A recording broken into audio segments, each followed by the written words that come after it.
bird, wasn't a plane, not even Superman. Good morning, everyone. I'm Erin Kennedy. And I'm Lionel Moist. The National Weather Service confirming it was a meteorite that flashed over the sky in the Midwest early this morning. Susanna Song joining us live from Chicago's museum campus with that story. Good morning, Susanna. Good morning, Lionel. Imagine a rock the size of a car falling from the sky. Well, that's what many of you saw. A meteor that was traveling about 45,000 miles an hour. It then exploded about 10 miles up into the sky and then fell into the water in Lake Michigan near Wisconsin.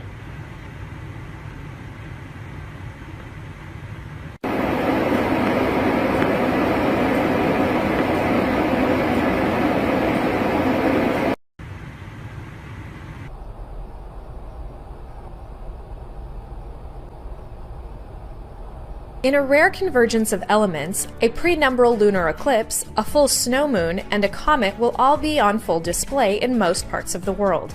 First up is the eclipse, which will present itself as a darkening of the moon as it passes through the weakest part of the Earth's shadow. Prime viewing is at 4:43 p.m. Pacific Time, and will dissipate until it completes. Comet 45P is next, and although it's been visible through telescopes for weeks now, it will be at its closest point the morning of February 11th. You won't be able to see it with the naked eye, but should see it in the constellation of Hercules through either binoculars or a telescope. A powerful earthquake in the southern Philippines has killed at least 6 people and injured nearly 100 others. The earthquake measured a magnitude 6.7, according to the Philippine Institute of Volcanology and Seismology. It shook the country's southern region late on Friday. The quake's epicenter was close to the city of Surigao at a relatively shallow depth of 11 kilometers. Hundreds of residents fled to safety as buildings were damaged and power supply was cut off. Officials say nearly 100 aftershocks have been felt. Schools have been used as evacuation centers for those affected.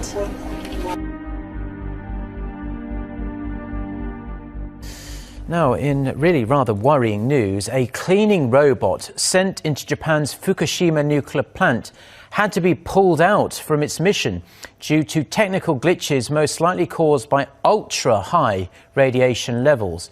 Based on analysis of images from the robot-mounted cameras, the radiation reading inside the number 2 reactor at the number 1 nuclear plant was 650 sieverts an hour. During a similar probe late last month, Tokyo Electric Power Company estimated the radiation in the primary containment vessel to be 530 sieverts an hour. The robot entered the reactor on Thursday for the first time since the March 2011 earthquake and tsunami to inspect and clean a passage before further examinations. Despite the absolutely off-the-charts figures, which can kill a person almost instantly, TEPCO officials insist radiation is not leaking outside of the utility. In New Zealand, more than 300 whales have died in what's being called one of the country's largest known strandings of whales in years. It happened at the popular holiday destination of Golden Bay. Rescuers tried to help more than 100 whales return to sea, but around half got stuck again. The bay's shallow waters make it difficult for the mammals to get back.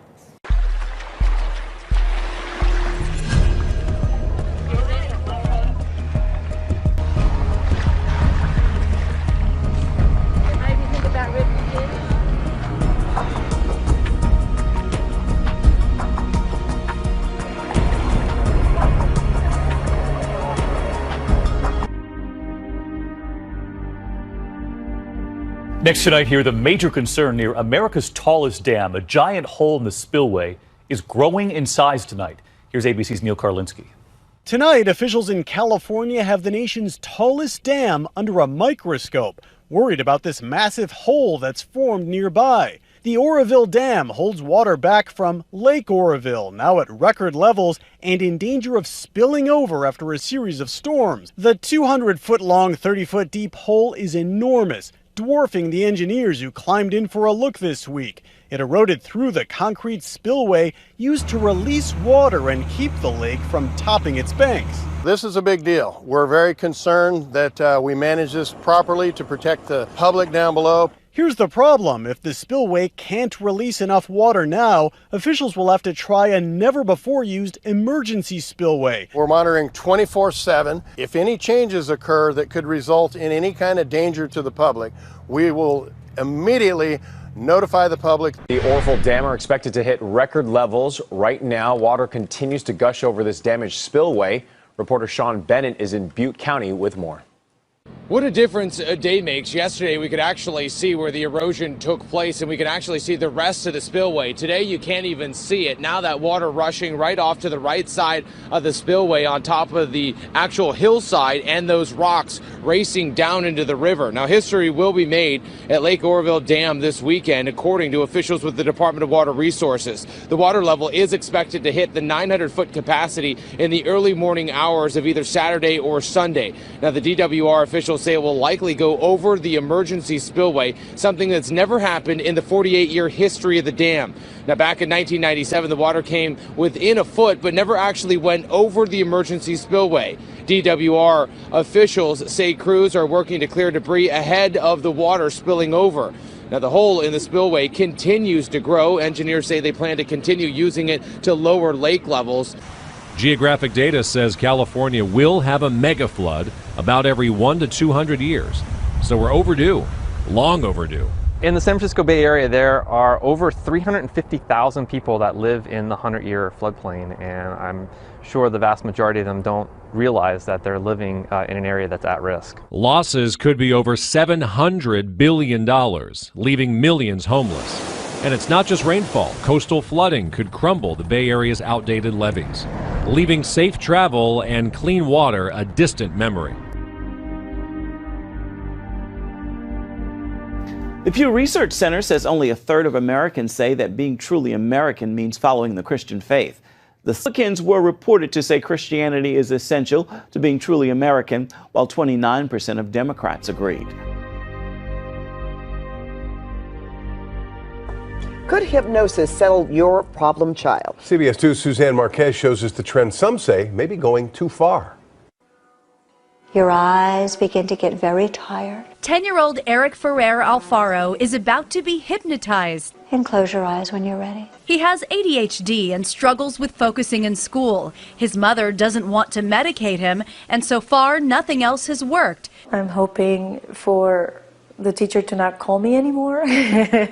Everybody calls me Hypno Mom. Hypnotherapist Lisa Mackenberg says she's hypnotized close to 1,000 children, including her own. I started hypnotizing the children at 7 months to sleep quickly, calmly, soundly, and deeply all through the night. She says that she's essentially teaching Eric to hypnotize himself. Breathe in the word focus. Exhale on the word powerful. When he needs to curb his impulses, all he needs to do is breathe in that power word, and it resets the neurons. I hope it'll help me because tomorrow I'll have a lot of division and a lot of tests on math. But not everyone agrees that hypnosis is the answer. It's a very risky thing to do. Psychologist Dr. Sanam Hafiz says putting kids in a trance is going too far. The idea is not to gain control of your child's mind, but it's to teach them what's right, what's appropriate, what's desirable, so they can then have control over their own mind.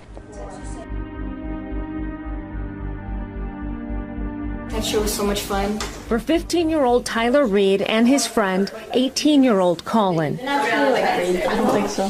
The road to true self began with family. But the journey for these transgender teens also includes exploring medical options to transition. I really look forward to facial hair and my voice being lower. Like help close this gap between how I feel inside and how I look on the outside. And we have some questions. To do so, families work closely with gender therapists. You have to tell them what's going on in your head, and a lot of the time you don't even know. And doctors like Carol Malazzo, who was among the first in the Sacramento area to treat children diagnosed with gender dysphoria, born one sex but identifying as another. A person's gender identity is pretty much fixed by the time that they're 3 years of age, and there's no way that you can actually change them. The pediatrician recognized the need for trans youth more than a decade ago. And to date, she has cared for hundreds of young patients. California is a hotbed for one of the fastest growing crimes in the world, sex trafficking. It's the second largest underground economy in San Diego, pulling in profits of almost $900 million a year. It's a business so big that law enforcement is welcoming the help of private investigators who have one thing in common. They're all former special ops.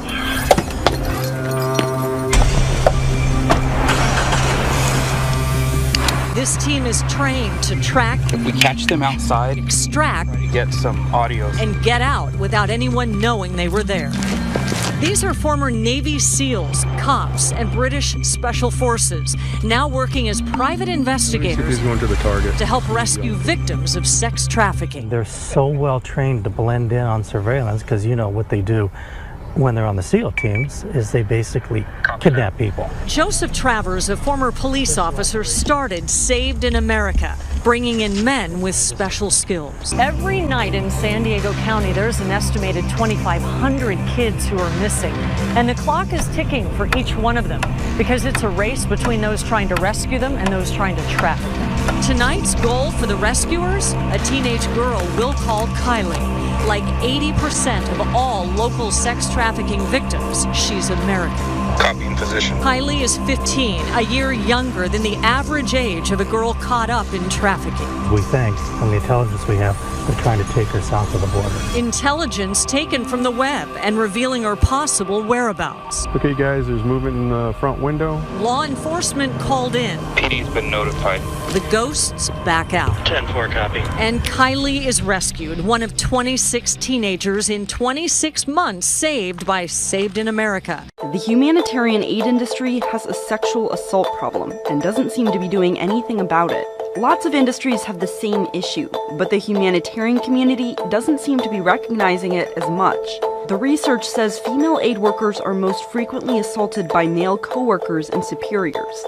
It also says those assaults are underreported, and women who do report say they lose more respect than their assaulter. LGBTQ aid workers say they face threats and are harassed because of who they are. Most aid organizations don't have policies on how to respond to sexual assault or how to prevent it.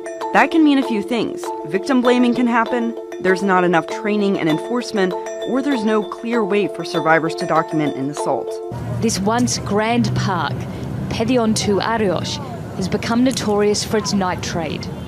Young male refugees gather in the shadows, selling sex and drugs. This man was in the Afghan police force. His two brothers sex. When did you decide that you would have to sell sex to survive? When I finish money, I try to find one job. For example, every day 10 euro if I can find. Never I do this, but a lot of time about this, before days I try to kill myself here inside this park. When I go, for example, I die. I swear I cry. During the day, it's a different scene. Refugees are sharing the park with Greeks, walking their dogs and jogging. Many Greeks have become used to seeing so many foreigners in the city. Ever since the refugee crisis started, people have done whatever they could to survive. And for some refugees, that means selling sex. What's different now is the number of people involved and the fact that it's becoming more organised. Violence has erupted on the edge of Paris and spread to at least 5 nearby towns amid a public outcry over the alleged rape of a young black man by police. Several nights of clashes have broken out after 4 police officers purportedly forced a 22-year-old man to the ground, beat him, and anally raped him with a baton at a housing estate in the northern Paris suburb of Aulnay-sous-Bois. The officers were suspended pending an inquiry into accusations that they used excessive force while arresting the young man during an identity check last week.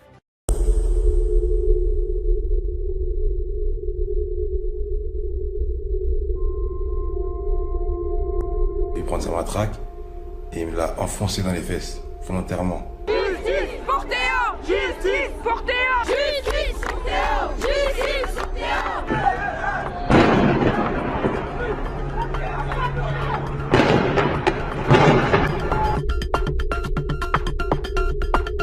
Ils m'ont craché dessus, ils m'ont accepté de négro. Alors, Justice! Justice! Qu'on arrête de dire que nos enfants sont des voleurs, qu'on arrête de dire que nos enfants sont des dealers. Les policiers n'ont pas à faire leur propre justice.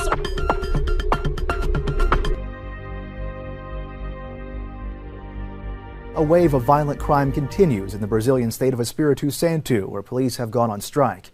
Despite the presence of 1,200 soldiers and federal police officers, with more on the way, the state is still racked with violence. Vitória, the urban state capital, is usually patrolled by around 1,800 police. Officers went on strike over a 4-year-long salary freeze. According to the police union, over 100 people have been reported killed since the strike began on February 4th, putting the daily murder rate 6 times higher than average. It is also estimated that businesses have lost almost $29 million since the strike began. Meanwhile, schools, businesses, and public transportation remain closed. Representatives of the police met with state officials on Wednesday and demanded that every officer's salary be doubled. A spike in murders in Brazil as soldiers patrol the streets in Espírito Santo state. More than 100 homicides reported in just 6 days after police walked off the job, demanding better pay. Schools and shops are now closed. Public transportation ground to a halt as the military tries to contain chaos. Some citizens are running scared. My father is coming to pick me up. I'm leaving. I won't stay here. Most of the violence is happening here in the state capital, Vitória, a wealthy port city ringed with golden beaches. But normally crowded cafes are now empty, with visitors staying away amid security fears. There's been a drop in customers, and we've also seen problems with trying to leave certain areas. There are no buses, there's no security for getting home safely. Business is complicated. Brazil is in the midst of an economic crunch, making it tough to keep even basic public services going. There are now fears the strikes could spread to other states struggling to pay their police.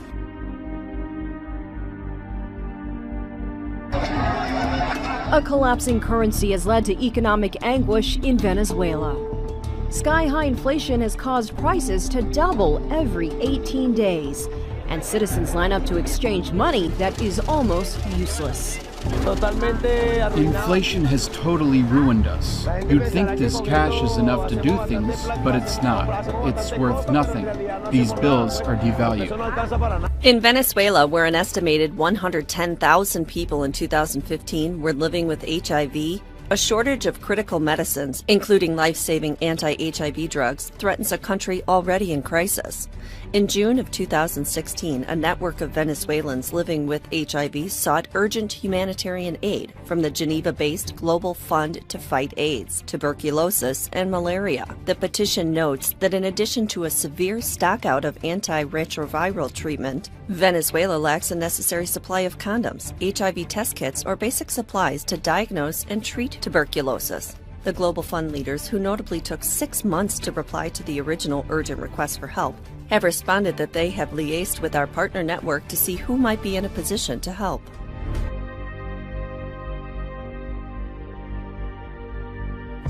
Lots of kids hate vegetables. Now, children in the Eurozone may be in luck. There's a vegetable shortage rolling across parts of Northern Europe, making it harder for shoppers to get their hands on fresh produce. Veggies like spinach and zucchini started vanishing from grocery store shelves across Great Britain in early January. 4 of Britain's biggest grocery chains have even started to ration iceberg lettuce. Meanwhile, broccoli, cauliflower, eggplant, peppers, and cabbage are in short supply in Denmark, France, and the Netherlands.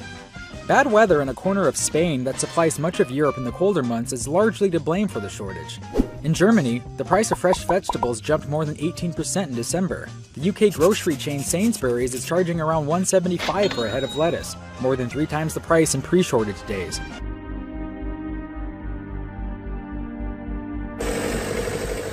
A plague of vast proportions. Countless locusts have swarmed Bolivia, causing the government to raise the alarm. We have declared a state of emergency. We have decided to issue a supreme decree.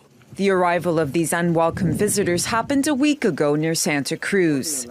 They've already wiped out almost 1,100 hectares of corn, peanut, and soybeans. Authorities are warning that the locusts could destroy the country's main agricultural region, which supplies more than 80% of Bolivia's food.